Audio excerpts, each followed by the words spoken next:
नमस्कार दोस्तों, आज की क्लास में आपका बहुत बहुत स्वागत है। सेकंड ग्रेड की हमारी संस्कृत की क्लास चल रही है। इससे पहले हमने आपको जो क्लास बताई है उसको आपने अच्छे से देख लिया होगा। आज हम आपको बताने वाले हैं प्रयत्न या यत्न। ठीक है, दोनों की बात करेंगे। यहाँ पर देखिए हमारा टॉपिक रहेगा, आज आप टॉपिक डाल लीजिए यत्न या प्रयत्न। अभी मैं बताऊंगा यत्न और प्रयत्न ऐसा हमने क्यों लिखा है। ठीक है, देखिए वैसे देखा जाए तो सेकंड ग्रेड का जो हमारा सिलेबस आया था नया, उस सिलेबस में से ये टॉपिक आपका डिलीट कर दिया गया है। यानी प्रयत्न वाला जो टॉपिक था वो डिलीट हो चुका है। लेकिन अब मैं आपको क्यों पढ़ा रहा हूं, वो इसलिए पढ़ा रहा हूं क्योंकि हमारे सिलेबस में सवर्ण का टॉपिक है, सवर्णता वाला टॉपिक है। अब सवर्णता के लिए आपको ये समझना बहुत जरूरी है, क्योंकि सवर्णता के लिए आपको एक तो उच्चारण स्थान, ठीक है, और दूसरी चीज है आपके प्रयत्न या यत्न। ये दोनों आपको समझना बेहद जरूरी होता है, क्योंकि ये दोनों यदि आप नहीं समझोगे तो सवर्णता वाला टॉपिक आप बिल्कुल भी नहीं समझ सकते। कौन वर्ण आपस में सवर्ण है, इसकी पहचान हम उच्चारण स्थान और प्रयत्नों के माध्यम से करेंगे। जिसने भी ये टॉपिक हटाया है, ठीक है, सिलेबस से, वो गलत हटाया है। अब पता नहीं उन्होंने क्या सोच के हटाया है, लेकिन ये आपको पढ़ना पड़ेगा, तभी जाकर के आप इस वाले टॉपिक को समझ सकते हो। तो चलिए स्टार्ट करते हैं, आज का ये टॉपिक समझते हैं पूरा का पूरा। देखिए सबसे पहले तो हम आपको बताते हैं कि जो यत्न या प्रयत्न है वो है प्रयास करना। जैसे परिश्रम हम करते हैं या कोई कोशिश हम करते हैं। जब हम वर्णों को बोलते हैं तो वर्णों को बोलने के लिए हमें एक आंतरिक प्रयास करना पड़ता है, एक आंतरिक हमारा परिश्रम होता है, जिसको हम केवल महसूस कर सकते हैं, जिसको हम केवल अनुभव कर सकते हैं, जिसको देख नहीं सकते। उसको केवल वक्ता जो होता है बोलने वाला, वो ही अनुभव कर सकता है। ठीक है, तो देखिए इसमें आप लिख सकते हैं कि वर्णों के बोलने में या उच्चारण करने में जो एक आंतरिक हमारा परिश्रम होता है उसको हम यत्न कहते हैं। क्या कहते हैं? यत्न कहते हैं। देखो जब हम कोई भी वर्ण बोलते हैं तो हमारा जो वर्ण है वो ध्वनि के माध्यम से हमारे नाभि मंडल से निकलता है। नाभि आप जानते हैं, नाभि मंडल से उसकी उत्पत्ति होगी, उसके बाद में उसकी जो प्रोसेस होगी धीरे धीरे वो हमारे मुख तक आएगा और मुख से फिर बाहर निकलेगी वो ध्वनि, वायु या जो ध्वनि बाहर निकलेगी वो हमें सुनाई देगी। ठीक है, वो हमें शब्द के रूप में, ठीक है, किसी ना किसी रूप में हमें सुनाई देती है, जिससे हम समझ पाते हैं। ठीक है, इस तरह से हम यत्न या प्रयत्न को समझ सकते हैं। तो आप लिख सकते हैं इस बात को। चलिए आपको स्पष्ट हो जाएगा, लिखिए। यहां पर लिखो वर्णों के बोलने में, यहां से लिखना स्टार्ट करेंगे। वर्णों के बोलने में या उच्चारण में होने वाला आंतरिक प्रयास या परिश्रम, प्रयास या परिश्रम यत्न कहलाता है। क्या कहलाता है? यत्न कहलाता है। तो इसमें आप समझ गए कि यत्न किसे कहते हैं। ठीक है, अब आप एक लाइन और लिख लीजिए यहां पर। ध्वनि या वायु को बाहर प्रकट करने के लिए किया गया आंतरिक परिश्रम। ध्वनि या वायु को बाहर प्रकट करने के लिए किया गया आंतरिक श्रम यत्न कहलाता है। हमने 2 लाइन लिखी हैं, आप किसी भी लाइन से समझ सकते हैं, बस आपको समझ में आना चाहिए। ठीक है, इस तरह आप ये स्पष्ट रूप से समझ सकते हो। तो इस तरह मित्रों आप यहां तक समझ गए कि यत्न किसे कहते हैं। ठीक है, ये 2 लाइन मैंने लिखी है, दोनों में आपको ये बात समझ में आ गई होगी कि वर्णों को बोलने में हम आंतरिक प्रयास करते हैं। अभी जैसे मैं कुछ बोल रहा हूं, ठीक है, तो इसमें आंतरिक प्रयास हो रहा है, अंदर की कुछ क्रियाएं हो रही हैं जो हमें दिखाई नहीं दे रही हैं, लेकिन उनको हम अनुभव कर सकते हैं। ऐसा सबके साथ होता है। ठीक है, तो चलिए आप यत्न समझ गए। अब आगे देखते हैं, आगे हम देखते हैं कि जो यत्न है या हमारा जो प्रयत्न है इसके दो भाग हैं, यानी कि यत्न आपका दो प्रकार का होता है। मान लो प्रश्न आया कि यत्न के कितने भेद हैं, तो आपको ध्यान रखना है यत्नो द्विधा। क्या याद रखना है? यत्नो द्विधा। इस तरह आप समझ सकते हो, यत्नो द्विधा, यानी यत्न जो है आपका वो दो प्रकार का होता है, ऐसे आप समझ सकते हैं।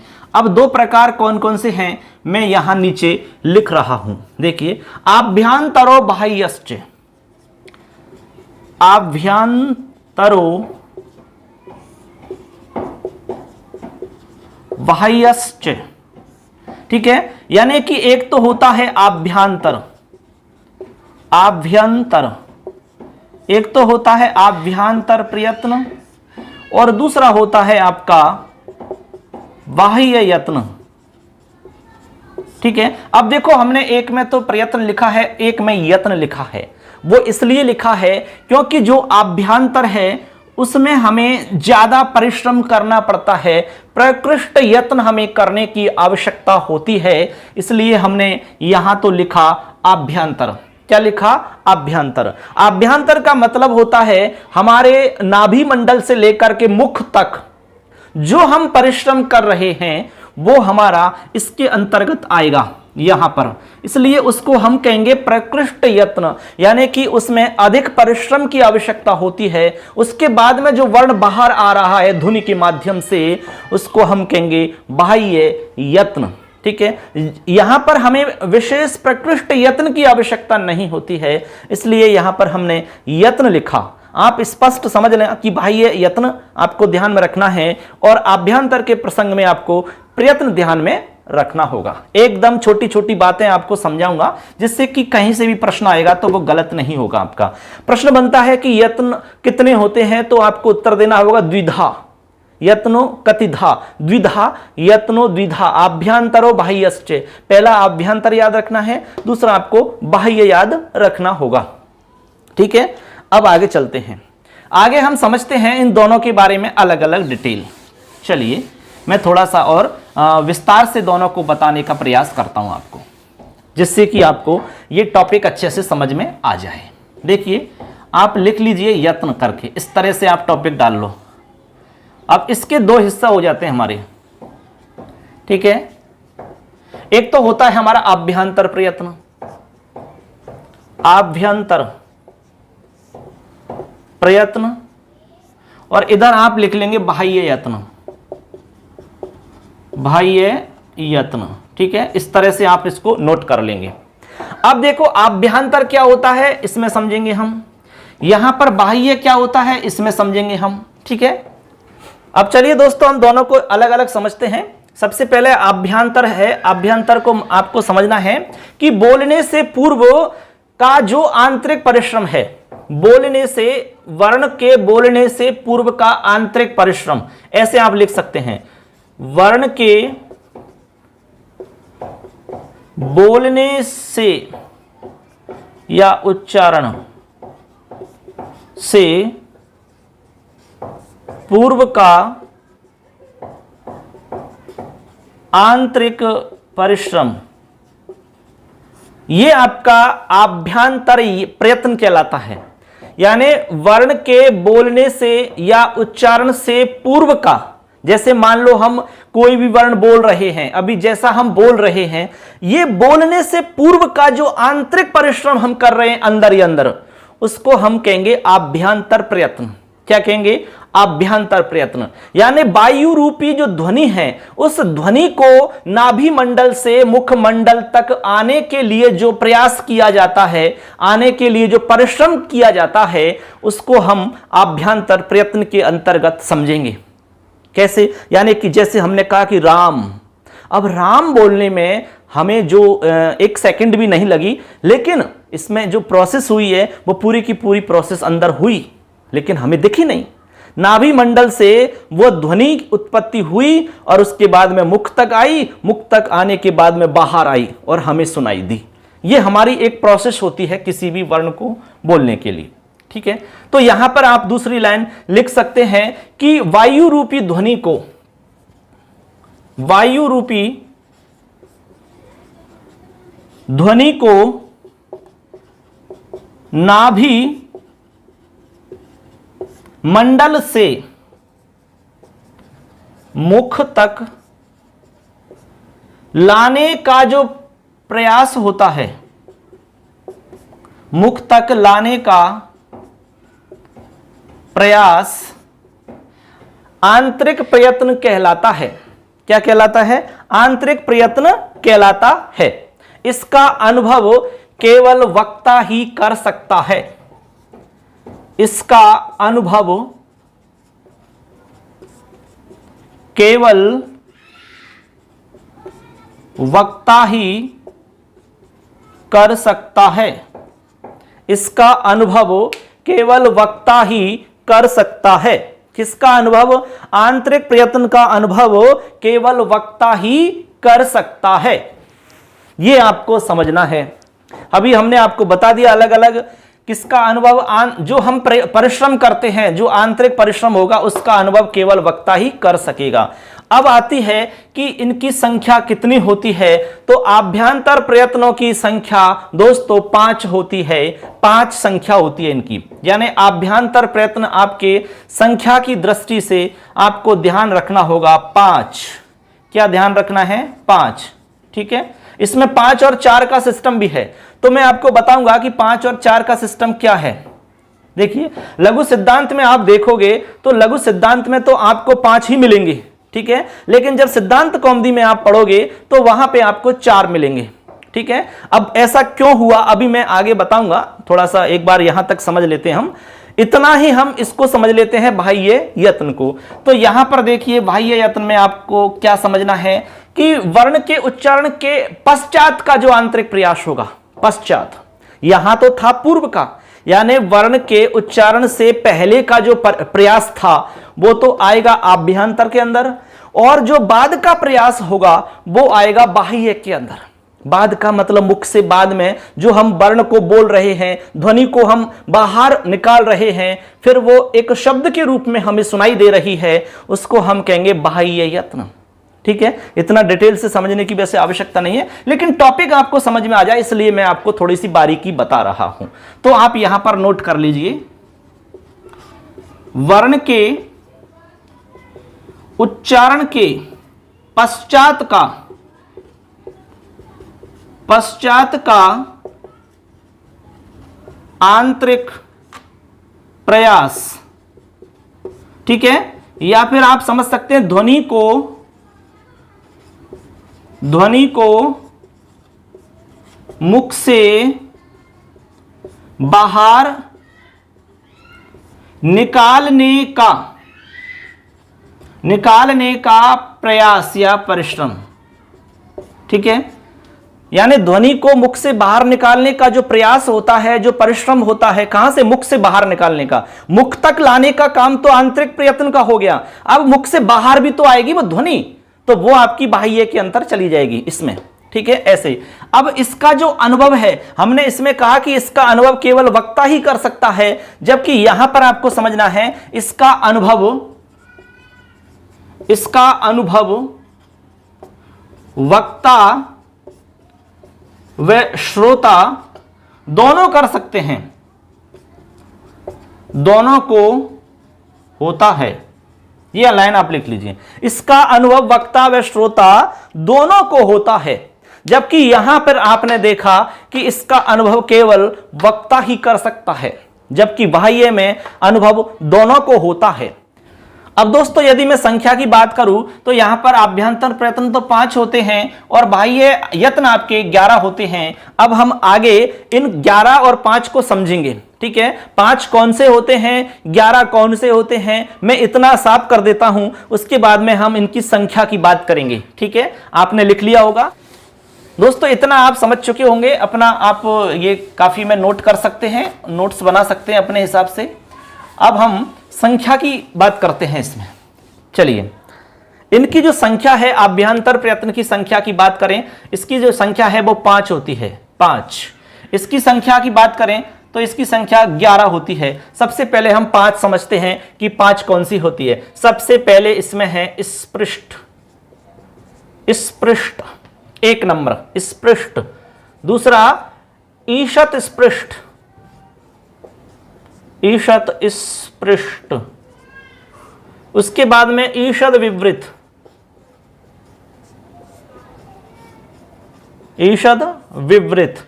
और लास्ट चौथा और पांचवा आपके 2 जो बच रहे हैं वो आपके स्वरों से संबंधित रहेंगे, विवृत और संवृत। देखिए यह मैंने 2 हिस्सा कर दिए इनके। ये तो हो गए आपके व्यंजनों से संबंधित रहेंगे और ये आपके स्वरों से संबंधित रहेंगे। देखिए अब यहां पर देखो संख्या की बात है, आपको मान लो प्रश्न पूछा जाता है कि आभ्यंतर प्रयत्न कितने होते हैं, तो उत्तर देना होगा 5।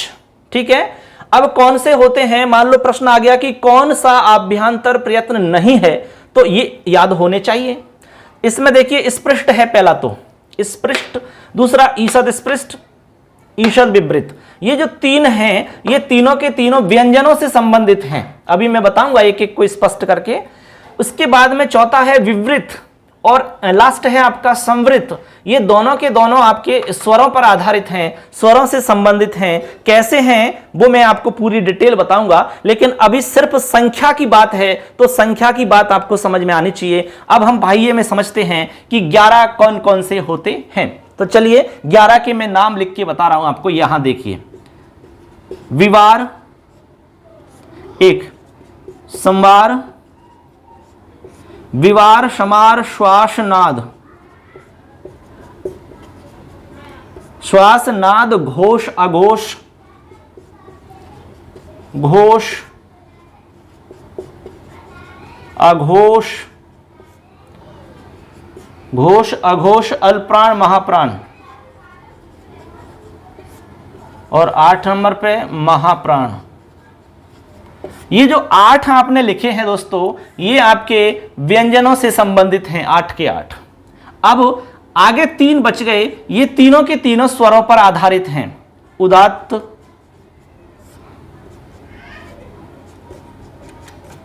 अनुदात्त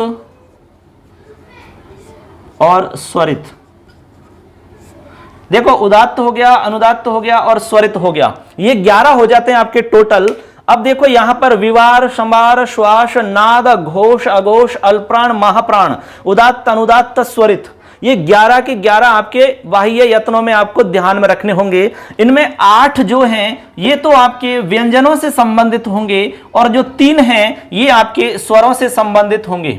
देखिए ऐसा भी प्रश्न बन सकता है, जैसे आ गया कि बाह्य यत्नों में कितने व्यंजनों से संबंधित हैं और कितने स्वरों से संबंधित हैं, या फिर पूछ लिया जाता है कि कौन सा बाह्य यत्न व्यंजनों पर आधारित नहीं है या व्यंजनों से संबंधित नहीं है या स्वरों से संबंधित नहीं है। प्रश्न किसी भी रूप में बन सकता है, इसलिए आपका प्रश्न गलत नहीं हो, इसलिए सब कुछ स्पष्ट होना चाहिए। तो यहां संख्या की बात क्लियर हो जाती है। आभ्यंतर प्रयत्न आपको 5 ध्यान रखने हैं, बाह्य यत्न आपको 11 ध्यान रखने हैं। नाम है विवार, समार, श्वास, नाद, घोष, अघोष, अल्प्राण, महाप्राण, उदात्त, अनुदात्त, स्वरित, ये याद रखना है। इधर स्पष्ट, ईषद स्पृष्ट, ईषद विवृत, विवृत, समृत।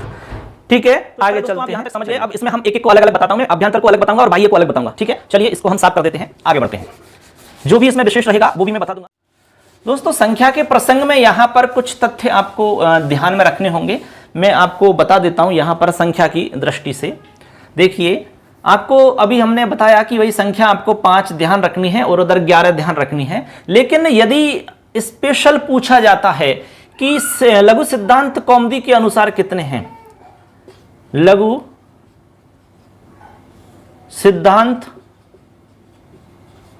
कौमुदी के अनुसार कितने हैं, ठीक है, यदि पूछ लिया कि लघु सिद्धांत कौमुदी के अनुसार आभ्यंतर प्रयत्न कितने हैं, ऐसे आभ्यंतर प्रयत्नों की संख्या लघु सिद्धांत कौमुदी के अंदर दोस्तों 5 मानी गई है। कितनी? 5। अभी हमने 5 के नाम आपको बता दिए हैं। यदि दूसरा प्रश्न आ सकता है कि वैयाकरण सिद्धांत कौमुदी के अनुसार कितने हैं, वैयाकरण सिद्धांत कौमुदी के अनुसार कितने हैं, ठीक है, तो इनकी संख्या 4 होती है। वैयाकरण सिद्धांत कौमुदी ने 4 माने हैं। किसको? आभ्यंतर प्रयत्न को। अब इन्होंने 4 कैसे माने हैं, देखिए मैं आपको बता देता हूं। इन्होंने एक तो माना है स्पृष्ट, स्पृष्ट, एक माना है इन्होंने ईषद स्पृष्ट, ठीक है, एक इन्होंने माना है विवृत और एक माना है संवृत। देखिए ये हम 4 आपको नाम बता रहे हैं, ये वैयाकरण सिद्धांत कौमुदी के अनुसार हैं। सिद्धांत कौमुदी में ईषद विवृत को हटा दिया है, यानी ईषद विवृत नहीं माना है, वो विवृत के अंदर ही आ गया है। यानी जो ईषद विवृत जिन वर्णों का था उसको उन्होंने विवृत में शामिल कर दिया, तो यहां पर एक कम हो गया। स्पृष्ट, ईषद स्पृष्ट, विवृत और संवृत, इस तरह से 4 याद रखने हैं सिद्धांत कौमुदी के अनुसार। लघु सिद्धांत कौमुदी में एक और जुड़ जाता है तो वहां 5 संख्या हो जाती है, ऐसे आपको ध्यान रखना है। अब महाभाष्यकार की बात करें मान लो, तो महाभाष्यकार ने भाई ये जो हमारे यत्न हैं, महाभाष्यकार पतंजलि ने बाह्य यत्नों को 8 माना है, बाह्य यत्नों को 8 माना है। वैसे हमने 11 के नाम बताए थे, लेकिन इन्होंने कहा कि 8 ही होते हैं। अब इन्होंने 3 कौन से नहीं माने? इन्होंने 3 उदात्त, अनुदात्त, स्वरित को नहीं माना। उदात्त, अनुदात्त, स्वरित को इन्होंने स्वीकार नहीं किया। इन 3 को स्वीकार नहीं किया तो इनकी दृष्टि में केवल 8 हो जाते हैं। ऐसे करके आपको ध्यान रखना है। लघु सिद्धांत कौमुदी के अनुसार आभ्यंतर प्रयत्नों की संख्या 5 होती है, वैयाकरण सिद्धांत कौमुदी के अनुसार आभ्यंतर प्रयत्नों की संख्या 4 होती है, और बाह्य यत्नों के बारे में महाभाष्यकार पतंजलि ने माना है कि ये केवल 8 ही होते हैं। उदात्त, अनुदात्त, स्वरित को उन्होंने स्वीकार नहीं किया है। तो ये थोड़ा विशेष था, इसलिए मैंने इनको भी नोट करवा दिया। अब आगे चलते हैं, यहां तक आप लिख लीजिए, ठीक है, नोट कर लो आप अच्छे से, फिर हम आगे बताएंगे। अब आभ्यंतर प्रयत्न की मैं पूरी कहानी आपको समझाता हूं कि कौन सा आपका आभ्यंतर प्रयत्न साफ कर देता हूं, और आगे चलते हैं। आगे मैं आपको बता रहा हूं आभ्यंतर प्रयत्न। आभ्यंतर प्रयत्न आप थोड़ा अच्छे से समझ लेना, क्योंकि यहां से निश्चित रूप से सवाल बनेगा, गारंटी से सवाल आएगा, चाहे कोई भी एग्जाम दे। अब हमारा टॉपिक लिख लीजिए आप, आभ्यंतर प्रयत्न, ठीक है, आभ्यंतर प्रयत्न। अब संख्या की दृष्टि से आपको हम बता चुके हैं कितने होते हैं, 5। संख्या की दृष्टि से हमने 5 बता दिए आपको। तो एक तो हमने बताया स्पृष्ट, स्पृष्ट, एक हमने बताया ईषत स्पृष्ट, एक हमने आपको बताया ईषद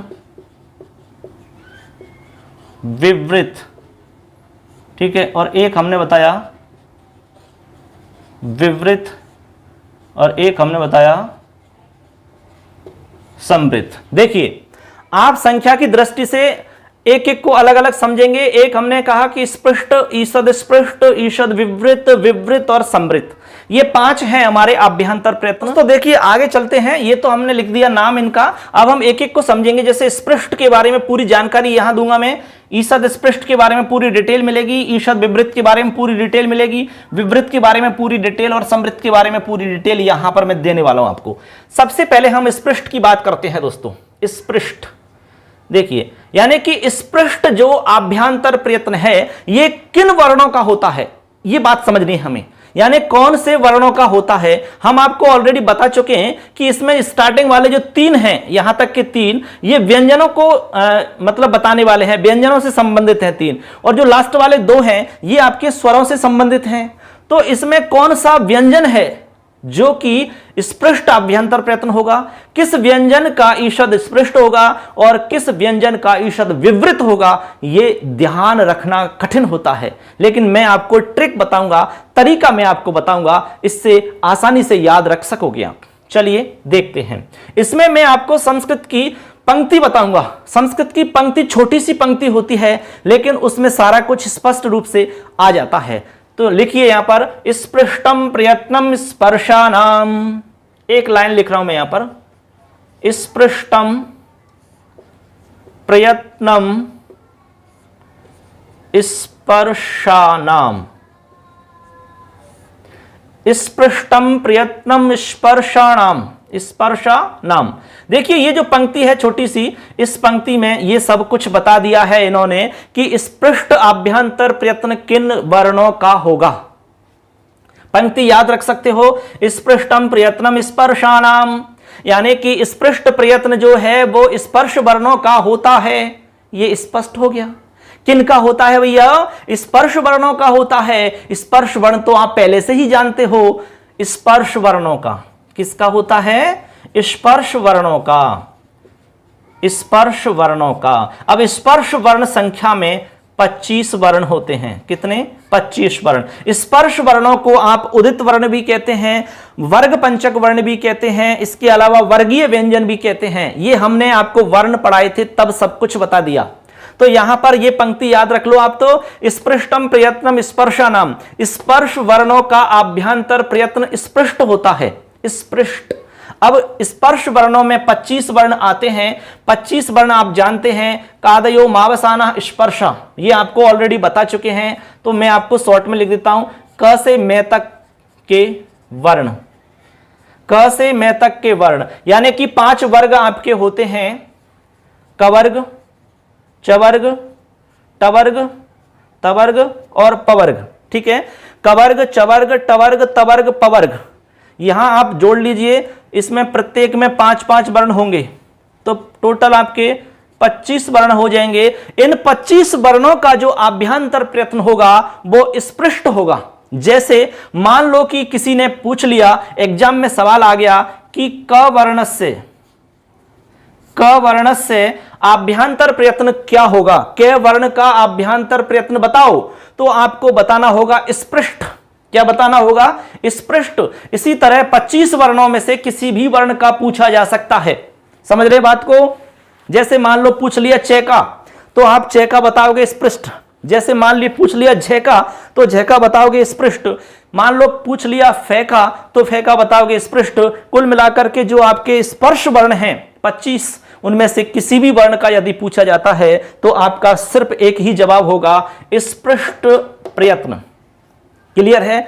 अब आपको अच्छे से समझ में आ गया होगा कि स्पृष्ट प्रयत्न जो है वो किन किन वर्णों का होता है। 25 वर्णों का होता है। कैसे याद रखोगे? लाइन याद रखो, स्पर्श, स्पृष्ट से स्पर्श याद रखो।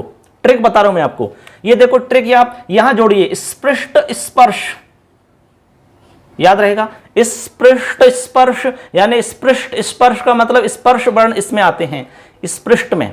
आगे चलिए, ईसद स्पृष्टमंतस्थानाम, याद रखनी है लाइन, यहां पर देखिए, ईसद स्पृष्टम अंतस्थानाम, ईसद स्पृष्टम अंतस्थानाम, ईसद स्पृष्टम अंतस्थानाम, ये होता है अंतस्थ वर्णों का भैया।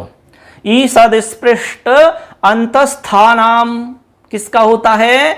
अंतस्थ वर्णों का।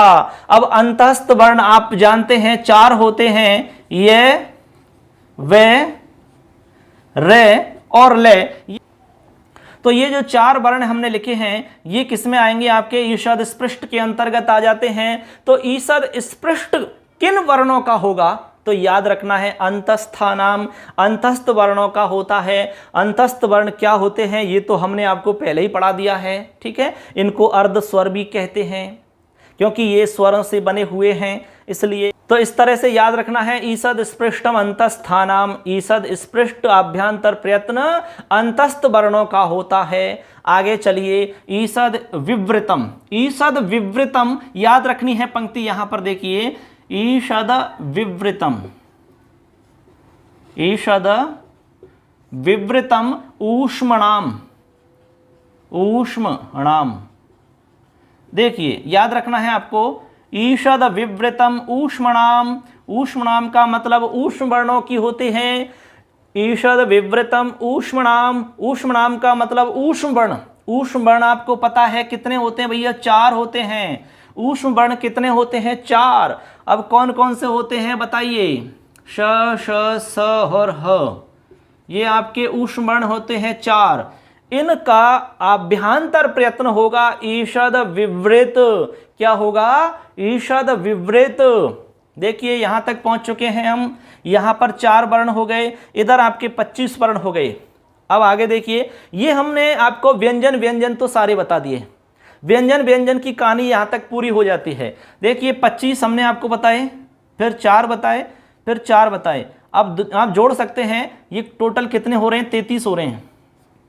देख लीजिए आप, 25 और 8 आपके 33 हो रहे हैं। ठीक है, तो ये तो हमारे व्यंजन हो जाते हैं पूरे के पूरे। दोबारा सुन लो, स्पृष्ट में आपके स्पर्श वर्ण आ जाएंगे, ईषद स्पृष्ट में आपके अंतस्थ वर्ण आ जाएंगे, ईषद विवृतम ऊष्मणाम ऊष्म वर्ण आ जाएंगे यहां पर। अब आगे चलो, विवृतम स्वराणाम, विवृतम स्वराणाम, याद रखनी है पंक्ति आपको यहां पर, विवृतम स्वराणाम, यानी जो विवृत आभ्यंतर प्रयत्न होगा वो स्वरों का होगा। अब स्वर कितने होते हैं आप जानते ही हैं, संस्कृत में हमारे 9 स्वर हैं, तो 9 स्वर जो हैं हमारे, उनका आभ्यंतर प्रयत्न आपसे पूछा जाएगा तो जवाब देना होगा विवृत।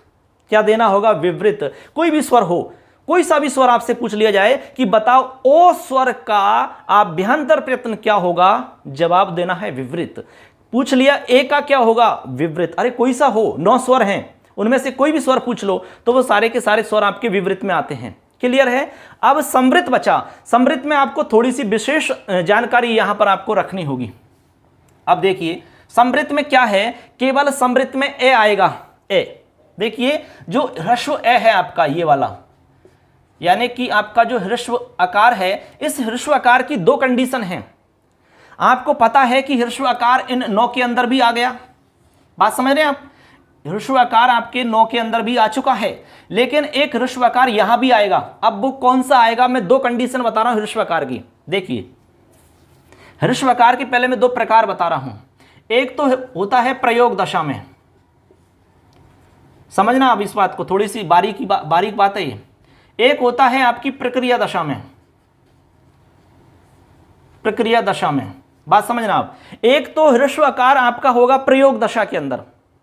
प्रयोग दशा का मतलब हम शब्द का प्रयोग कर रहे हैं, उस शब्द के अंदर ए आ रहा है, ह्रस्व ए, तो वो तो हो जाएगा आपका प्रयोग वाला ए। जैसे मान लो कि आप प्रयोग कर रहे हैं राम, या फिर हमारा नाम है लखन है, ठीक है, आप लखन है का प्रयोग कर रहे हैं। ठीक है, अब देखो लखन है के अंदर आपका ले में ए है, खे में और ने में, इन सब में ए आपका लगा हुआ है ह्रस्व आकार। अब आप लखन है जो हमारा पद है, इसका आप प्रयोग कर रहे हैं, इसके अंदर जो ए आ रहा है वो प्रयोग दशा वाला कहलाएगा, प्रयोग की कंडीशन वाला है। किस कंडीशन में है, प्रयोग में है। जैसे हमने कहा कि लखन है पठती, लखन धावती, लखन हसती, तो यहां पर हमने लखन जो शब्द का प्रयोग किया है, इसमें जो ह्रस्व ए आ रहा है वो प्रयोग दशा में कहलाएगा। बात समझ गए आप, किस में कहलाएगा, प्रयोग दशा के अंदर। अब दूसरा हमने कहा कि प्रक्रिया दशा के अंदर क्या होता है, तो प्रक्रिया दशा हमारी क्या होती है उसको भी बता देता हूं मैं। प्रक्रिया दशा होती है आपकी शब्द की बनने की कंडीशन, यानी शब्द बना नहीं है, वो अभी प्रक्रिया अधीन चल रहा है। ठीक है, अंडर प्रोसेसिंग चल रही है अभी। जैसे मान लो आपका कोई मकान है, अब मकान एक तो ये है कि अभी चल रहा है, नींव लग गई, उसके बाद में आधा अधूरा बन गया, छत नहीं डली, अधूरा है, अब वो अधूरा कहलाएगा, वो प्रक्रिया दशा है। क्या है, प्रक्रिया दशा। जैसे ही मकान कंप्लीट हो चुका, बन गया, उसमें आराम से आप रह रहे हैं, वो प्रयोग दशा है। बात समझे। जैसे प्रक्रिया दशा में आपको यहां दूसरा उदाहरण बताता हूं, जैसे देव धन आलय है। अब देखिए यहां पर देव जो यहां पर ए है, इस ए जो हमारा ह्रस्व ए है, ये अभी जो ए है आपका, ये कहलाएगा आपका प्रक्रिया दशा के अंदर, क्योंकि अभी हमारा ये मकान जो है अधूरा है, पूरा नहीं बना है। और इसके अंदर जो ए होगा वो कहलाएगा प्रक्रिया दशा का ए। बात को समझना, थोड़ी सी गहरी बात है ये। और यहां पर हमने कहा कि लखन पढ़ता है, लखन हंसता है, वहां पर जो ए का हमने प्रयोग किया वो किया था प्रयोग दशा का। मकान कंप्लीट हो गया, उसमें रहने लग गए, तो वो प्रयोग दशा है आपकी। और ये अभी कंप्लीट नहीं हुआ है, ये आपकी प्रक्रिया दशा है, ऐसे आपको समझ लेना है। अब आप सोच रहे होंगे सर ये क्यों बता रहे हैं, मैं इसलिए बता रहा हूं भैया, यहां पर अब समझो आप आगे। अब मैं इसको मिटा देता हूं और फिर आप आगे समझना जो मैं आपको समझाने वाला हूं। यहां पर देखिए ह्रस्व आकार, संवृत्त जो होता है ह्रस्वकार वो होता है आपका प्रयोग दशा में। किस दशा में होता है? प्रयोग दशा में। ह्रस्व आकार प्रयोग दशा में संवृत्त होगा।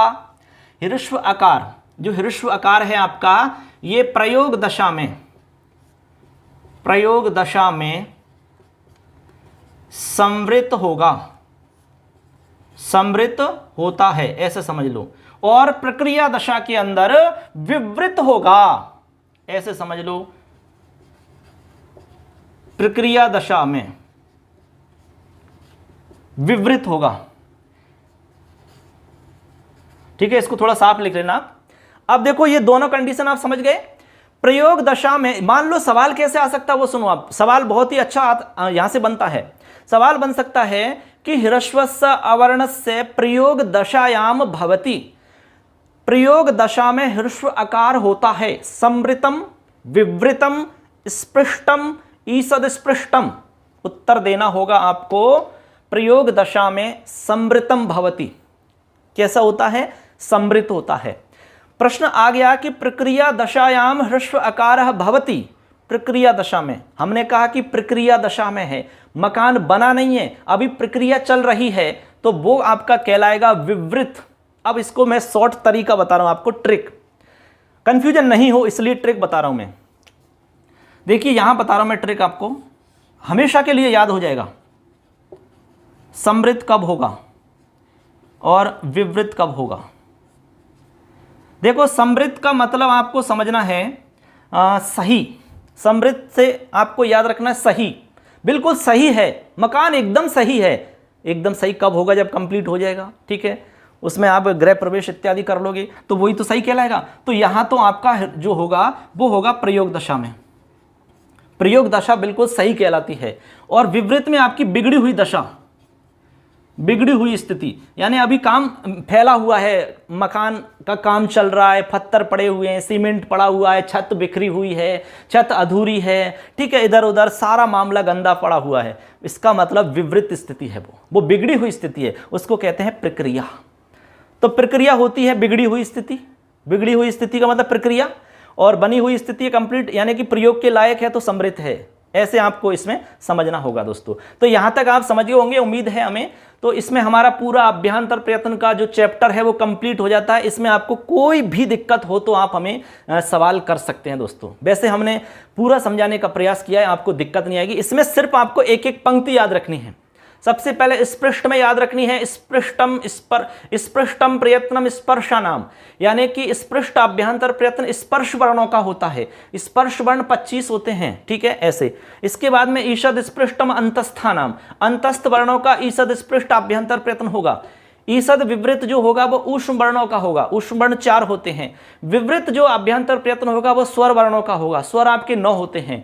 और समृत होता है प्रयोग दशा में ह्रस्व ए का, और विवृत दशा में ह्रस्व ए आपका इधर आ जाएगा।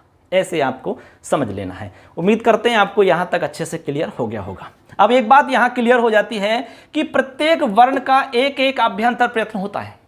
देख लो आप चाहे, प्रत्येक वर्ण का केवल एक ही अभ्यंतर प्रयत्न होगा। अब दोस्तों यहां से मान लो सवाल पूछ लिया जाता है कि प्रत्येक वर्ण का अभ्यंतर प्रयत्न कितने होते हैं, प्रत्येक वर्ण के अभ्यंतर प्रयत्न कितने होते हैं, तो सीधा सा जवाब है सिर्फ एक एक अभ्यंतर प्रयत्न होगा।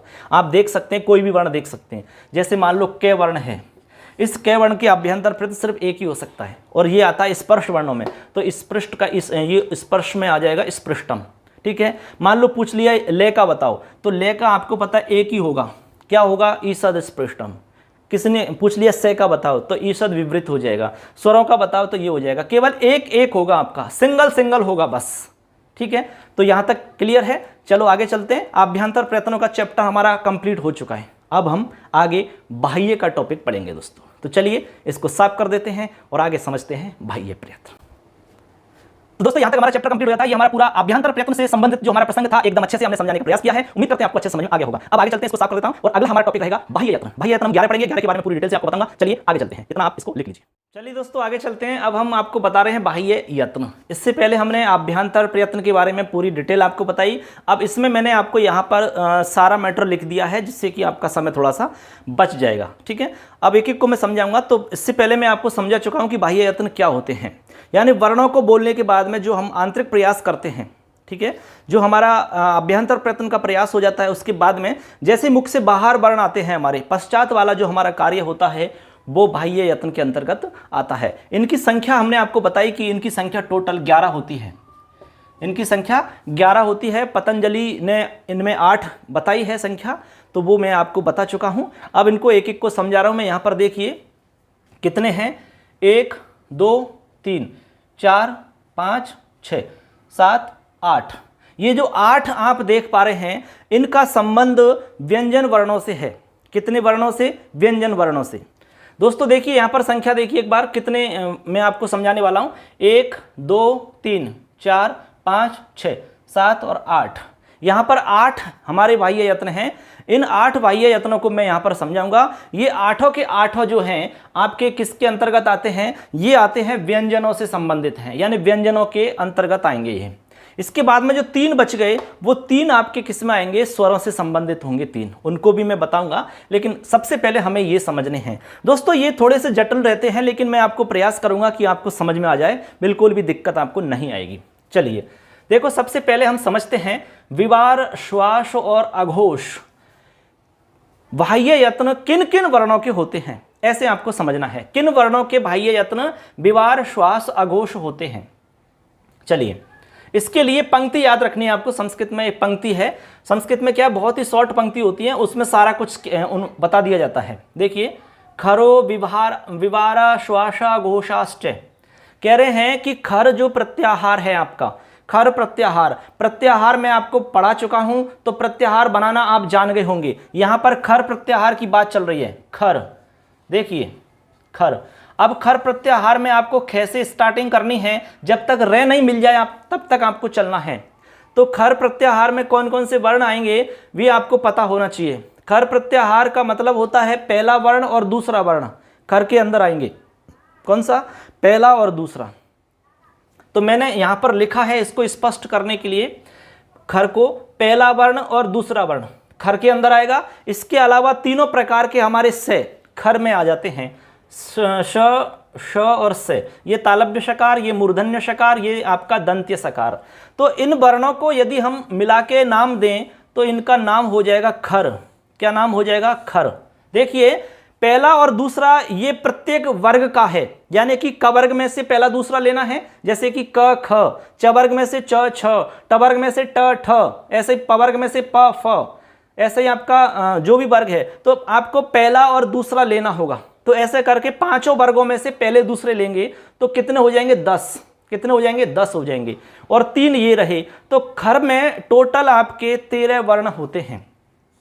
कितने वर्ण होते हैं? 13। तो खर के अंदर टोटल 13 वर्ण हो जाएंगे। तो यहां पर फ्रेंड कितने वर्ण हो गए? 13।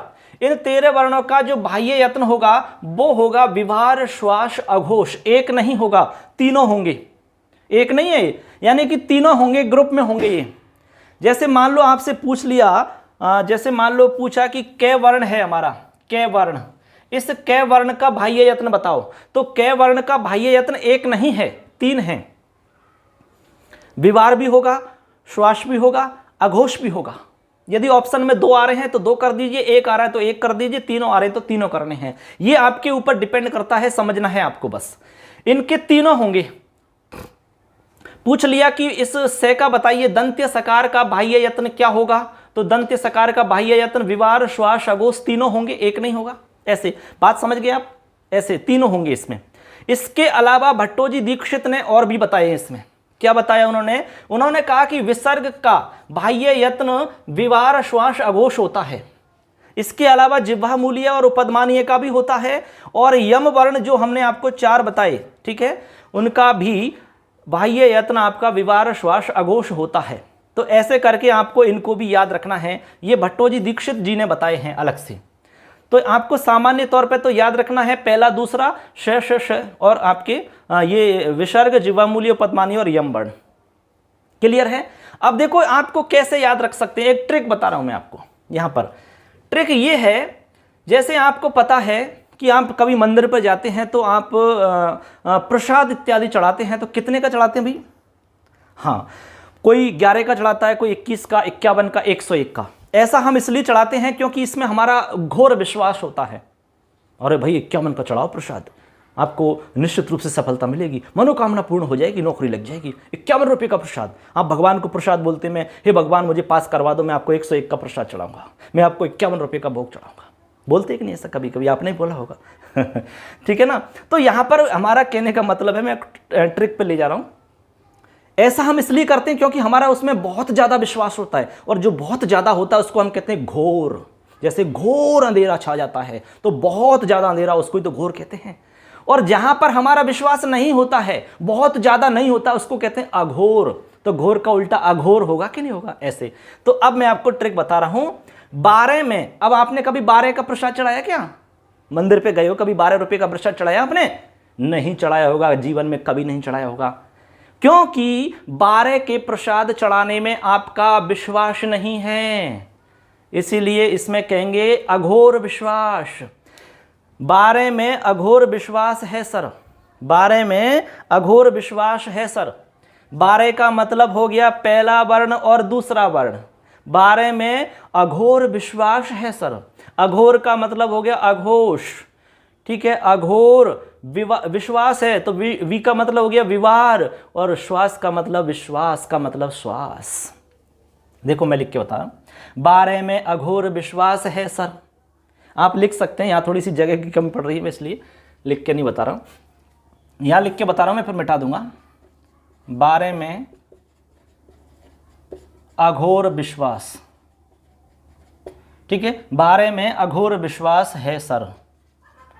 कोई बच्चा कह रहा है सर से कि सर 12 में अघोर विश्वास होता है। 12 का मतलब पहला वर्ण दूसरा वर्ण, और ए का मतलब अघोष, ठीक है, अघो का मतलब अघोष, फिर वी का मतलब विवार, और श्वास का मतलब आपका श्वास। तो तीनों आ गए, देखिए अघोष विवार श्वास, अघोष विवार और श्वास, तीनों आ गए। पहला वर्ण आ गया, दूसरा वर्ण आ गया, सर, सर का मतलब यहाँ पर आपको श श स तीनों मानने हैं, ठीक है, और रे का विसर्ग करके आपको विसर्ग मान लेना है। ऐसे क्लियर है यहाँ तक? तो ऐसे आप ट्रिक ध्यान रख सकते हैं। 12 में अघोर विश्वास होता है सर, इसलिए तो हम नहीं चढ़ाते 12 का प्रसाद। तो ऐसे करके आपको ये लाइन क्लियर है आपके। तो बताइए विवार श्वास अघोष किन वर्णों का होता है? खरो विवारा श्वासा घोषाश्च। रोज याद करो इनको, रोजाना बोलो खरो विवारा श्वासा घोषाश्च। ऐसे खर वर्णों के अंदर जो भी वर्ण आते हैं उनका बाह्य यत्न आपका 3 होंगे, विवार होगा, श्वास होगा, अघोष होगा। इसके अलावा भट्टोजी दीक्षित ने इसमें विसर्ग बताया है, जीवामूली, पद्मानी और यम वर्ण, ये बताए हैं सबके सब। अब चलो आगे चलते हैं। अब इसी तरह दोस्तों आगे चलते हैं। आगे हमारा है समारनाद घोष। समारनाद घोष, समारनाद घोष के अंदर आपको याद रखनी है पंक्ति, हर्ष शवारा नादा घोषाश्च, हर्ष समारा नादा घोषाश्च। इसमें आपको हर्ष प्रत्याहार समझना, हर्ष, हर्ष प्रत्याहार समझना। देखो मैं ऊपर लिख रहा हूं हर्ष, हर्ष प्रत्याहार के लिए आपको है से स्टार्टिंग करनी है, और शय तब तक, जब तक नहीं मिले तब तक आपको रुकना नहीं है। तो इसमें जितने भी वर्ण आ जाएंगे वो सब के सब हर्ष वर्ण कहलाएंगे, हर्ष प्रत्याहार वाले वर्ण। मैं आपको शॉर्ट में बता रहा हूं यहाँ पर हर्ष प्रत्याहार में कौन कौन से वर्ण आएंगे। यहाँ पर आ जाएगा तीसरा वर्ण, देखो पहला दूसरा तो यहाँ आ गया, अब इसके बाद में बच्चे कुछ आपके यहाँ आएंगे, वो इसमें आएंगे, ऐसे समझ लो आप। तो तीसरा आ जाएगा प्रत्येक वर्ग का, क ख ग आ जाएगा, च वर्ग का च छ ज आ जाएगा, तीसरा वर्ण आएगा तीसरे नंबर वाला, फिर चौथे नंबर का आ जाएगा और 5वें नंबर का आ जाएगा। कहने का मतलब पहला दूसरा छोड़ दो तो सारे आ जाएंगे यहां पर, समझ गए बात को? तो ऐसे करके प्रत्येक वर्ग में से आपके 3 वर्ण आ रहे हैं। क वर्ग में से कितने आएंगे? 3, तीसरा, चौथा, 5वां। तो ऐसे करके टोटल कितने आ जाएंगे? 15। कितने आ जाएंगे? 15। उसके बाद में है आ जाएगा, इसमें क्या आ जाएगा? है। इसके बाद में यण आ जाएंगे, यण, यण में आपके 4 वर्ण आते हैं। एक को यणची में पढ़ा होगा आपने, य व र ल, 4 वर्ण आते हैं। तो बताइए यहां तो हो गए 15, एक हो गया है 16, और 4 हो गए 16 और 4 20, तो टोटल इसमें 20 वर्ण आते हैं। हर्ष प्रत्याहार में टोटल 20 वर्ण आते हैं। तो आपको ध्यान रखना है कि ये जो 20 वर्ण हैं इनका बाह्य यत्न होता है समारनाद घोष। ऐसे क्या होता है? समारनाद घोष, ऐसे ध्यान रखना है। समारनाद घोष किसके होते हैं बाह्य यत्न, भैया बताइए? तो ये होते हैं समारनाद घोष आपके हर्ष प्रत्याहार के, तीसरे वर्ण के, चौथे वर्ण के, 5वें वर्ण के, है के और यण वर्ण के। जैसे मान लो सवाल पूछ लिया कि है वर्ण का आपको बाह्य यत्न बताना है का। बताओ है का बाह्य यत्न क्या होगा? तो समार नाद घोष 3 वर्ण होंगे। आपसे पूछ लिया जैसे मान लो कि भाई बताइए आप ङ का बाह्य यत्न बताइए, तो पंचम वर्ण है ङ, पंचम वर्ण है तो हो जाएगा समार नाद घोष। ऑप्शन में क्या आ रहा है ये तो आपको पता होना चाहिए। 2 आ रहे हैं तो 2 करना, 1 आ रहा है तो 1, कुछ भी आ जाए लेकिन ये तीनों होते हैं, ऐसे आपको समझना है। क्लियर है? अब देखो इसमें भट्टोजी दीक्षित ने 2 और बताए हैं कि यम वर्ण भी आते हैं इसमें और अनुस्वार भी आता है। ये भट्टोजी दीक्षित ने इसमें प्लस किया है, तो इसको भी याद रख लेना। क्लियर है? वैसे यहाँ तक काम चल जाएगा आपका, ये आपका पूछा नहीं जाएगा, ये थोड़ा विशेष चीज़ें हैं। तो यहाँ तक ध्यान रखना है आपको कि हर्ष प्रत्याहार के अंतर्गत जो वर्ण आते हैं उनका बाह्य यत्न आपको याद रखना है, समार नाद घोष। यहाँ तक क्लियर हो गया होगा? अब तक आपको अच्छे से समझ में आ गया। अब आगे चलते हैं हम यहाँ पर अल्प प्राण की, अल्प प्राण पे चलते हैं, फिर महाप्राण बताएंगे आपको। अल्प प्राण, प्राण का मतलब वायु होती है, प्राण यानी वायु, ठीक है, प्राण वायु, श्वास, ध्वनि जिससे निकलती है। तो जिसमें कम प्राणों की आवश्यकता होती है, कम जिसमें प्रयास किया जाता है, वो है अल्प प्राण। जिसमें ज्यादा प्राणों की आवश्यकता होती है उसको कहेंगे महाप्राण। ऐसे समझो आप। मैं आपको एक सीधा सा सिस्टम बताता हूं। देखिए आपको पता है कि हमारे एक वर्ग के अंदर 5 वर्ण होते हैं, जैसे क ख ग घ ङ। तो देखिए मैं आपको बता रहा हूं अल्प प्राण महाप्राण क्या होता है, बिल्कुल हमेशा के लिए याद हो जाएगा। आप गिनती जानते हैं? चलो गिनती लिखो। मैं एक तरफ लिख रहा हूं अल्प प्राण और यहां लिख रहा हूं महाप्राण। मैं आपको बता रहा हूं सिस्टम। गिनती लिखो, 1, नीचे लिखो 2, 3, 4, 5।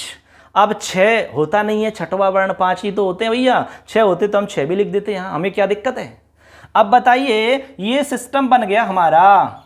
हमने कुछ भी नहीं किया है, केवल हमने गिनती लिखी है 5 तक की। 5 तक की गिनती तो आप भी जानते हैं, 1, 2, 3, 4, 5, यहां नहीं आएगा कुछ भी। इसका मतलब हो गया अल्प प्राण में पहला वर्ण आएगा, तीसरा वर्ण आएगा, 5वां वर्ण आएगा और महाप्राण में दूसरा और चौथा वर्ण आएगा। ये इसका मतलब हो गया दोस्तों। देखिए कितना बढ़िया तरीका आपको बताया है, कंफ्यूजन नहीं हो। एग्जाम में आप कंफ्यूजन हो जाए कि अल्प प्राण होगा कि महाप्राण होगा, पता नहीं यार दूसरा वाला वर्ण किसमें था, पता नहीं यार अल्प प्राण में तो नहीं था। कंफ्यूजन हो सकता है क्योंकि वहाँ हमारा दिमाग जो है ना वो प्रेशर में आ जाता है, दबाव में आ जाता है, इसलिए वो सोचने की क्षमता कम हो जाती है उसकी। इसलिए ये तरीका अपनाइए आप, गलत होगा ही नहीं। पहला, दूसरा, तीसरा, चौथा, 5वां, बस। अब देखो हमने यही तो लिखा है यहाँ पर पंक्ति संस्कृत की। देखिए वर्गाणाम प्रथम तृतीय पंचमा यणश्चल प्राणाः। देखिए वर्गों के प्रथम वर्ग, प्रत्येक वर्ग का पहला, तीसरा, 5वां और यण, इसमें यण और प्लस कर दिया है, ठीक है। पहला वर्ण, तीसरा वर्ण, 5वां वर्ण और यण, इन सब का जो बाह्य यत्न होता है वो अल्प प्राण होता है। या फिर आप ऐसे समझ सकते हैं, इनको हम अल्प प्राण कहते हैं।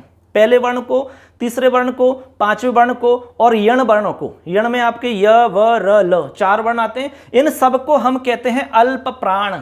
क्या कहते हैं? अल्प प्राण। क्लियर है? इसमें अनुस्वार भी आता है, इसको भी प्लस याद रख लेना आप। अब बताइए इसमें कोई दिक्कत है क्या आपको? अल्प प्राण में क्या आता है? पहला, तीसरा, 5वां और यण वर्ण, य, व, र, ल, इन सब को मिला के हम कह सकते हैं अल्प प्राण वाले वर्ण। क्लियर? अब आगे चलिए, ये 24 आ गया आपका इधर। तो महाप्राण में चलते हैं। महाप्राण में पंक्ति है वर्गाणाम द्वितीय चतुर्थ शलश्च महाप्राणाः। अब इसमें देखिए वर्ग का दूसरा, चौथा और शल प्रत्याहार, इनका नाम हो गया महाप्राण। इनमें महान प्राणों की आवश्यकता होती है, ज्यादा प्राणों की आवश्यकता होती है भैया। तो ये शल प्रत्याहार में श, श, श, ह, तीनों प्रकार के श आ जाएंगे और है आ जाएगा। तो इनका जो हमारा वो होगा बाह्य यत्न, वो होगा महाप्राण। तो इनको हम महाप्राण नाम देंगे। क्या नाम देंगे? महाप्राण। महाप्राण में कौन से वर्ण आएंगे? दूसरे, चौथा वर्ण शल प्रत्याहार। शल में आपके श, श, श, ह, तीनों प्रकार के से और है आ जाएगा। इसके अलावा विसर्ग भी आपको याद रखना है प्लस में। क्लियर? अब देखो आपको थोड़ा सा समझ लेना, जैसे आप क्या बोलो, क, ख, ग, घ, ङ। इसका मतलब है जब आप पहला वर्ण बोल रहे हैं तो उसमें कम प्राणों की आवश्यकता है। क, ख, ग, घ, क, ख, कै, खे, यानी कै में आप जितनी प्राण वायु की आवश्यकता आपको हो रही है उससे ज्यादा खे में होगी, तो इसका मतलब ये महाप्राण में आएगा। ठीक है? ऐसे तो कैसे भी याद रख लो, बस आपको याद रहना चाहिए। अब देखो हमने आपको सारा कुछ बता दिया, इसमें 8 हम आपको बता चुके हैं, अब 3 बचे हैं, उनको भी मैं बता देता हूं, इसमें कोई भी कंफ्यूजन नहीं होना चाहिए। महाप्राण में आपका दूसरा चौथा शल प्रत्याहार आएगा, अल प्राण में आपका पहला तीसरा पांचवा और यण प्रत्याहार आएगा, इसमें समार नाद घोष के अंदर आपका तीसरा चौथा पांचवा है और यण आएगा, ठीक है। इसमें आपका विवार श्वास अघोष यानी कि खर प्रत्याहार आएगा और तीनों प्रकार के श आएंगे, ठीक है। ऐसे आपको समझना है। चलो आगे चलते हैं, बस थोड़ा सा और बचा हुआ है, मिटा देता हूं इसको। अच्छे से समझ में आना चाहिए आपको, क्योंकि ये जो चैप्टर है ना बहुत ही महत्वपूर्ण है, यहां से निश्चित रूप से सवाल बनेगा आपका, चाहे कोई भी एग्जाम दे लो, आपको 4-5 प्रश्न आएंगे आपको यहां से, और बहुत ही सीधे सीधे आते हैं। एग्जाम में जाके चक्कर पड़ जाता है, वहां भूल जाते हैं लोग, इसलिए मैं आपको एकदम सरल तरीका से बिल्कुल ट्रिक के माध्यम से बता रहा हूं, जिससे कि कभी गलत ही नहीं। चलिए दोस्तों आगे चलते हैं। बाह्य यत्नों की इसी श्रृंखला में हम आगे आपको जो 3 हमारे बाह्य यत्न बच गए वो हमारे उदात्त अनुदात्त स्वरित हैं, ठीक है। 8 हम आपको बता चुके हैं और 3 अब बता रहे हैं, तो टोटल 11 हो जाएंगे। इन तीनों को हम वैदिक स्वर के अंदर काम में लेते हैं, वैदिक स्वर इनको हम कह सकते हैं। वैसे आप देखें तो लौकिक प्रक्रिया में ये लुप्त हो गए हैं, लौकिक प्रक्रिया में आपको इनका प्रयोग नहीं मिलेगा, तो वैसे ज़्यादा आपको इसमें दिमाग लगाने की आवश्यकता नहीं है, नॉर्मल आप समझ लो बस, क्योंकि इनका जो प्रयोग होता है वेदों में होता है। जैसे आपने कभी हवन इत्यादि में देखा होगा, जो पंडित लोग आंगिक क्रिया के साथ में मंत्रों का उच्चारण करते हैं, जैसे हरि ओम महागणानां त्वा, इस तरह से जो हाथ करते हैं, ऐसे कभी ऊपर करते हैं कभी यूं करते हैं, ठीक है। इस तरह से जो करते हैं ना, ये जो इस प्रकार की प्रक्रिया होती है उनकी, ये ऐसे आप देखना कभी, तो ये जो होता है वो मंत्रों का प्रयोग कर रहे हैं ना, वो सस्वर कर रहे हैं, उनमें स्वरों का प्रयोग कर रहे हैं वो, उदात्त अनुदात्त व स्वरित। कब स्वरित का प्रयोग करना है, कब अनुदात्त का प्रयोग करना है, कब उदात्त का प्रयोग करना है, वो मंत्रों के हिसाब से होता है। इसके बारे में हम ज़्यादा आपको नहीं बता सकते हैं, क्योंकि ये वैदिक की हमारी प्रक्रिया है, और वैदिक प्रक्रिया आपको केवल नॉर्मल समझनी है बस, ठीक। अब चलो इसमें जो भी सामान्य जानकारी है वो आपको मैं बता देता हूँ। वैदिक स्वर हमारे 3 हैं, उदात्त अनुदात्त स्वरित, ठीक है। इसमें आपको सूत्र याद रखने हैं। उदात्त का सूत्र है उच्चैरुदात्त है, देखो उच्चैरुदात्त है, ये हमारा सूत्र है, इससे हमारी उदात्त संज्ञा हो जाती है। नीचैरनुदात्त है, नीचैरनुदात्त है, समाहार है स्वरित है, यानी कि नीचैरनुदात्त है, ये हमारा अनुदात्त का हो गया सूत्र, ये हमारा स्वरित का सूत्र है, समाहार है स्वरित है। अब एक एक को ले लेता हूं मैं। उच्चैरुदात्त है, उच्चैरुदात्त का मतलब होता है हमारा उच्चई, यानी ऊंचे से बोले जाते हैं। ऊंचे से यहां बोलने का तात्पर्य वो नहीं है जो हम ऊंचा समझ रहे हैं, इसका मतलब है कि तालु आदि स्थानों में ऊर्ध्व या ऊपरी भागों से जो उच्चरित होने वाले वर्ण हैं, ऊर्ध्व तालु आप जानते ही हैं, तालु सबसे ज्यादा विस्तृत भाग माना जाता है, तो तालु आदि स्थानों में ऊर्ध्व या ऊपरी भागों से उच्चरित होने वाले जो वर्ण हैं उनको हम कहेंगे उदात्त वर्ण। इतना आपको समझना है, बस इतना समझना है कि तालवादी स्थाने में ऊर्ध्व भाग या ऊपरी भागों से उच्चरित वर्ण कहलाते हैं उदात्त, इतना। अब देखो इनकी पहचान क्या होती है भाई, इनकी पहचान के लिए कोई भी चिन्ह फिक्स नहीं किया गया है, तो जिनका कोई चिन्ह फिक्स नहीं है वो उदात्त वर्ण है, आप ऐसे समझ लो, उदात्त स्वर है वो। क्या है? उदात्त स्वर, जैसे ए ई उ, कोई भी हमारा स्वर हो सकता है, उदात्त स्वर कहलाएगा ये। क्लियर है? इसमें केवल आपको सूत्र याद रखना है, उच्चैरुदात्त है, तालु आदि स्थानों में ऊर्ध्व भाग या ऊपरी भाग से जो वर्ण उच्चरित होते हैं उनका नाम हो जाएगा उदात्त। केवल एक सामान्य जानकारी आपको होनी चाहिए। इसके बाद में आगे चलते हैं अनुदात्त की तरफ। अनुदात्त में आपको सूत्र है नीचैरनुदात्त है, नीचैरनुदात्त है।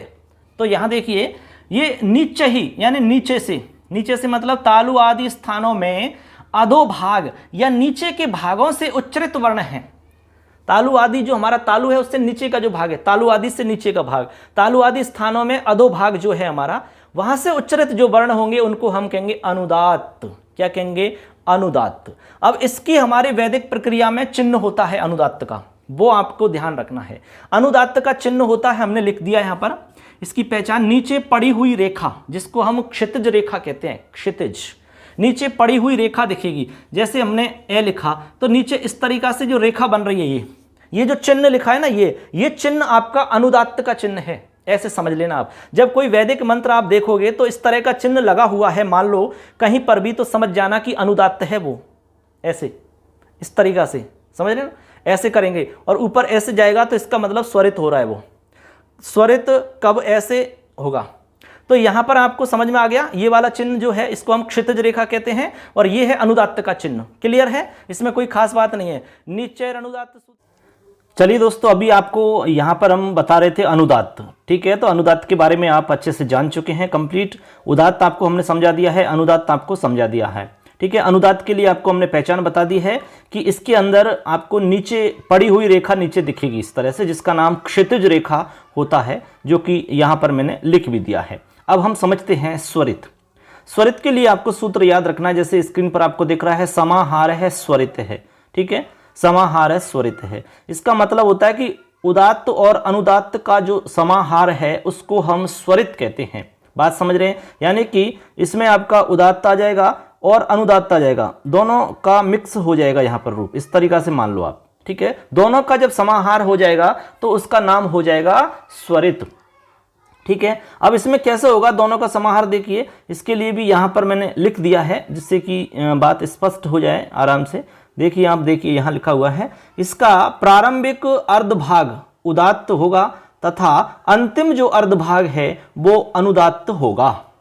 समझे बात को, इसका मतलब है कि स्टार्टिंग वाला जो आधा भाग होगा वो तो उदात्त स्वर से युक्त होगा और अंतिम जो अर्धभाग होगा वो अनुदात्त स्वर से मतलब युक्त होगा, ऐसे आपको समझना है। तो ये हमारा हो गया स्वरित, ठीक है। अब स्वरित की एक पहचान होती है, स्वरित की पहचान के लिए आपको ध्यान में रखना है, स्वर के ऊपर इस तरह से आपको चिन्ह दिखेगा, ऐसा, ये आपको खड़ी डंडी मिलेगी इस तरीका से, ऊपर खड़ी हुई रेखा आपको दिखाई देगी जिसका नाम है ऊर्ध्वाधर रेखा। मैंने लिख दिया है ऊर्ध्वाधर रेखा।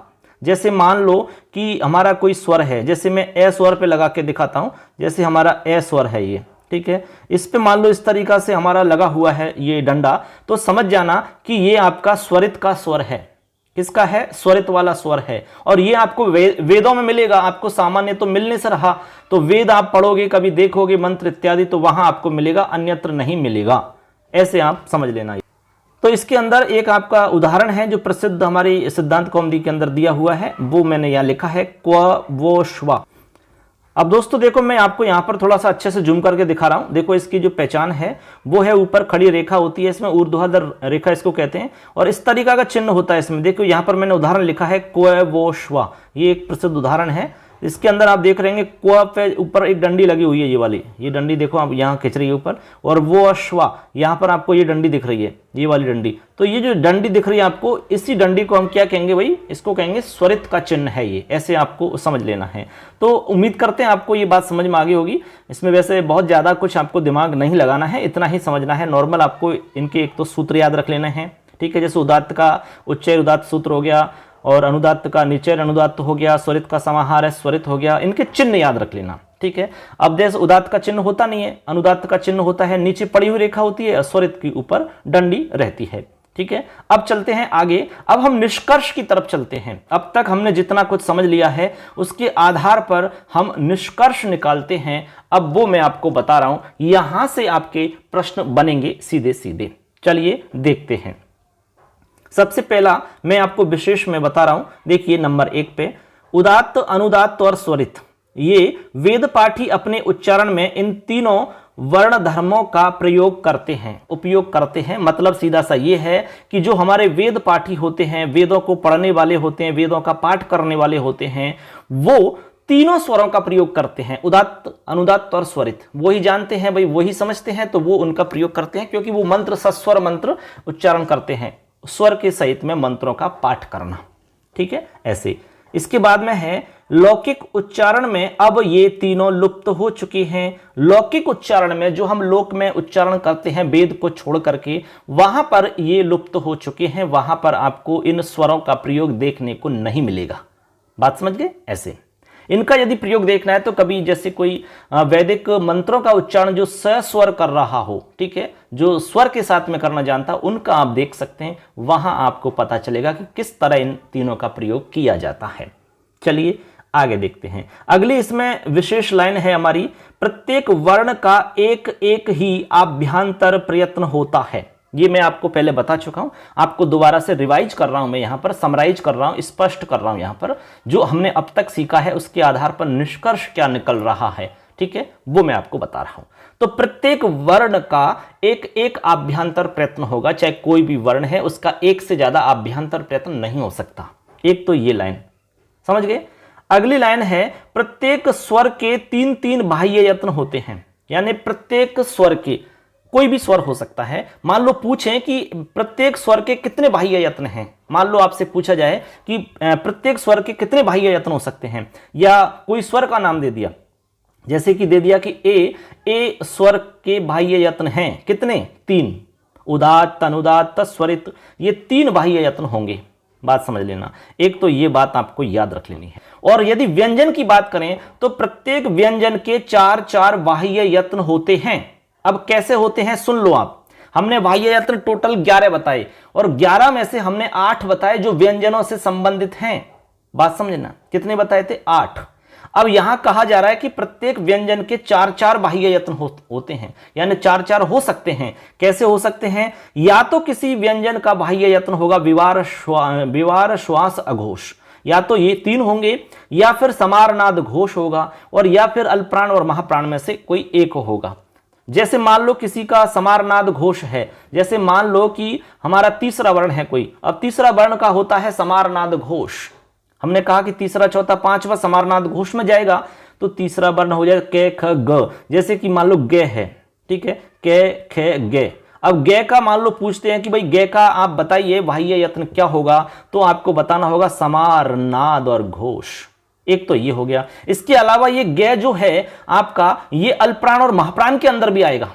तो बताइए कौन सा वर्ण है, के खे गे, तीसरा वर्ण है। तो हमने आपसे कहा कि तीसरा वर्ण किधर जाएगा, पहला तीसरा पांचवा, ये होता है अल्प प्राण में, तो ये आपका अल्प प्राण में चला जाएगा। यानी कि समारनाद घोष और अल्प प्राण, ऐसे हमारे 4 बाह्य यत्न हो जाते हैं। बात समझ में आ रही होगी आपके ऐसे। अब चलिए दोस्तों, यहां पर हम आगे आपको बता रहे हैं निष्कर्ष रूप में। यहां पर कह सकते हैं कि प्रत्येक स्वर के कुल 4 यत्न होते हैं, यानी प्रत्येक स्वर के 4 यत्न हो सकते हैं। यत्न में तो आपको पता है कि दोनों आ जाते हैं, चाहे वो बाह्य यत्न हो चाहे आभ्यंतर हो, दोनों ही उसमें आ जाते हैं। तो यहां पर कैसे होंगे 4, एक तो आभ्यंतर हो जाएगा और आपके 3 बाह्य हो जाएंगे। मैंने आपको अभी बता दिए ऊपर वो कैसे कैसे होते हैं, ठीक है। इनमें कोई डाउट है तो आप सवाल पूछ सकते हैं। आगे है इसी तरह से प्रत्येक व्यंजन के कुल 5 यत्न हो सकते हैं। प्रत्येक व्यंजन के कैसे हो सकते हैं, एक तो उसका आभ्यंतर होगा। हमने आपसे कहा कि प्रत्येक वर्ण का एक एक आभ्यंतर प्रयत्न होता है, तो वो तो आपका प्लस करना ही, आपको आभ्यंतर प्रयत्न तो होगा ही होगा। इसके अलावा हमने आपसे कहा कि प्रत्येक व्यंजन के 4 बाह्य यत्न होते हैं, जो 4 बाह्य यत्न यहां हो जाएंगे और एक आभ्यंतर, तो कुल मिला के 5 यत्न हो जाएंगे टोटल। सारणी में देख सकते हैं, जैसे कोई भी स्वर है हमारा, तो स्वर के आपके एक आभ्यंतर प्रयत्न हो सकता है और एक ही व्यंजन का हो सकता है। हमने कहा कि प्रत्येक वर्ण का केवल एक ही आभ्यंतर प्रयत्न हो सकता है, चाहे वो स्वर हो चाहे वो व्यंजन हो, उससे कोई फर्क नहीं पड़ता। और यदि हम स्वर की बात करें तो स्वर के 3 बाह्य यत्न हो सकते हैं और व्यंजन के 4 बाह्य यत्न हो सकते हैं। बात समझना। देखो स्वर के यदि कोई आपसे पूछे कि बाह्य यत्न कितने हैं तो 3 उत्तर देना है। यदि व्यंजन के बाह्य यत्न पूछे आपसे तो आपको 4 उत्तर देना है। लेकिन यदि आपसे पूछे कि कुल यत्न बताओ तो ये दोनों जुड़ जाएंगे, 1 और 3 बराबर 4 हो जाएंगे स्वर के यत्न, ठीक है, और 4 और 1 5 हो जाएंगे आपके व्यंजन के यत्न। ऐसे आपको सारणी में समझ लेना है। क्लियर। अब चलो आगे दोस्तों, यहां पर मैंने एक मोस्ट लाइन लिखी है कि उच्चारण स्थान व आभ्यंतर प्रयत्नों का प्रयोग सवर्ण संज्ञा के प्रसंग में किया जाता है। आपसे पूछा जाए कि सवर्ण संज्ञा के प्रसंग में किस किस का प्रयोग किया जाता है, तो बहुत ही सरल आपको ध्यान में रखना होगा। उच्चारण स्थान और आभ्यंतर प्रयत्न, इन दोनों का प्रयोग सवर्ण संज्ञा के प्रसंग में किया जाता है। अब आप बताइए, सवर्ण संज्ञा का टॉपिक तो हमारे सिलेबस में चलता है, यदि आपको हम आभ्यंतर प्रयत्न नहीं बताते, ठीक है, तो फिर आप सवर्ण संज्ञा के बारे में कैसे समझते। अब हम आगे पढ़ाएंगे तो कैसे समझ में आता आपकी बताइए, इसलिए मैंने ये टॉपिक आपको पढ़ाया। बात समझ के। तो उच्चारण स्थान और आभ्यंतर प्रयत्न देखे जाते हैं। जैसे कोई 2 वर्ण हैं हमारे, उन 2 वर्णों के अंदर हम सवर्णता देखना चाहते हैं कि ये दोनों वर्ण आपस में सवर्ण हैं या नहीं, समझ ना। तो उसके लिए हम क्या करेंगे, उनके उच्चारण स्थान चेक करेंगे और आभ्यंतर प्रयत्न चेक करेंगे। यदि दोनों सेम हो रहे हैं तो समझ जाना कि ये दोनों सवर्णी हैं। ऐसे आगे है कि बाह्य यत्नों का प्रयोग आंतरतम्य परीक्षा के लिए किया जाता है। बात समझ गए। बाह्य यत्नों का प्रयोग सवर्ण संज्ञा में नहीं किया जाता। एक बात ये भी ध्यान रख लेना, सवर्ण संज्ञा के अंदर केवल आभ्यंतर प्रयत्नों का प्रयोग किया जाता है, बाह्य यत्नों का प्रयोग नहीं किया जाता। तो फिर बाह्य यत्नों का प्रयोग कहां करते हैं? तो इसके लिए लिख दिया हमने कि बाह्य यत्नों का प्रयोग आंतरतम्य परीक्षा के लिए किया जाता है। आंतरतम्य परीक्षा क्या होती है मैं आगे बता रहा हूं अभी आपको। आंतरतम्य परीक्षा का मतलब होता है दोस्तों कि बाह्य यत्नों के द्वारा सवर्णी का ज्ञान करना आंतरतम्य परीक्षा कहलाता है। याद रख लेना, नोट कर लो आप। बाह्य यत्नों के द्वारा जब वर्णों में सवर्णी का ज्ञान किया जाता है तो उस स्थिति को हम आंतरतम्य परीक्षा कहते हैं। यानी कि जब आभ्यंतर प्रयत्नों की सहायता से सवर्णी का ज्ञान नहीं हो पा रहा है तब उस स्थिति में बाह्य यत्नों की सहायता ली जाती है। बाह्य यत्नों की सहायता से जब सवर्णी का ज्ञान करना होता है तो उस स्थिति को कहते हैं आंतरतम्य परीक्षा। क्लियर है? तो यहां तक आपको हमने सब कुछ स्पष्ट कर दिया है। अब उम्मीद करते हैं आपको पूरा चैप्टर अच्छे से समझ में आ गया होगा। यत्न या प्रयत्न से रिलेटेड कोई भी डाउट आपका नहीं होना चाहिए और किसी भी तरह का यदि प्रश्न आया तो आपका गलत नहीं होना चाहिए दोस्तों। तो धन्यवाद सबके लिए, आपने अच्छे से सुना। पूरा चैप्टर हमारा कंप्लीट हो जाता है। अब अगले चैप्टर में आपसे फिर मुलाकात करेंगे। अच्छे से पूरे चैप्टर को देखें और चैनल को सब्सक्राइब करना बिल्कुल भी नहीं भूलें दोस्तों, क्योंकि इस चैनल पर आपको हम पूरा कोर्स उपलब्ध करवाएंगे। इसके अलावा यदि आप पूरा कोर्स हमारा लाइव क्लास के रूप में, टेस्ट सीरीज के रूप में और हमारे जो नोट्स हैं उन नोट्स के रूप में प्राप्त करना चाहते हैं तो आप हमारे मोबाइल एप्लीकेशन को अभी डाउनलोड करें। मोबाइल एप्लीकेशन का लिंक आपको डिस्क्रिप्शन में मिल जाएगा, वहां से आप डायरेक्ट लिंक पे क्लिक करके भी डाउनलोड कर सकते हैं। इसका नाम है हमारे मिशन संस्कृत ज्ञान। तो अभी आप जाइए प्ले स्टोर पर, फटाफट डाउनलोड करिए। धन्यवाद सबके लिए, मिलेंगे नेक्स्ट क्लास में। जय तु भारतम, जय तु संस्कृतम।